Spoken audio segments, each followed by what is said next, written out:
Twitter की बंदिश के खिलाफ सिंध हाई कोर्ट में दरखास्तों की समाअत। आपको बताएं कि पीटीआई वकील ने नोटिफिकेशन वापस लेने की तस्दीक कर दी है। इसका मतलब यही है कि एक्स बहाल हो गया। अदालत ने वाज़ेह किया, पीटीआई ने हर दरखास्त के लिए अलग वकील रखा है।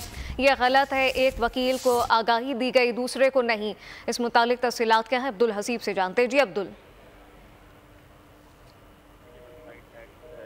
बंदिश के खिलाफ दरख्वास्त की जो है वो समाअत हुई, जिसमें पीटीए के वकील की जानिब से बंदिश से मुतालिक नोटिफिकेशन वापस लेने की तस्दीक की। पीटीए के वकील एहसन इमाम ने अदालत को बताया कि जिस दरख्वास्त में वो वकील है उसमें एक्स की बंदिश से मुतालिक नोटिफिकेशन वापस लिया जा चुका है। ताहम दूसरी दरख्वास्त में पीटीए के वकील साद सिद्दीकी ने जो है वो अदालत को बताया कि उनके पास इसके हवाले से जो है वो कोई मालूमात नहीं है, जिस पर अदालत ने हैरानगी का इजहार किया।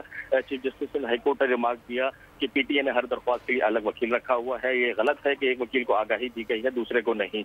अदालत ने दूसरी दरख्वास्त में एक्स की बंदिश से मुतालिक सरकारी मौक़िफ़ लेने के लिए समाअत 2 हफ्ते के लिए मुलतवी की है, जबकि अदालत ने यह भी रिमार्क दिया कि नोटिफिकेशन वापस लिए जाने के बाद इसका मतलब यही है कि जो है वो ट्विटर बहाल हो गया। ताहम दरख्वास्त गुजार के वकील मुइज़ जाफरी ने अदालत को बताया कि ट्विटर तक रसाई ताहाल मुमकिन नहीं है, जिस पर अदालत ने 2 हफ्ते में जो है वो दरख्वास्त को जो है वो सरकार मौक़िफ़ के लिए जो है वो जवाब तलब किया है और समाअत मुलतवी की है। समाअत को 2 हफ्ते के लिए मुलतवी कर दिया गया है। अब्दुल हसीब अपडेट कर रहे थे, आपका शुक्रिया।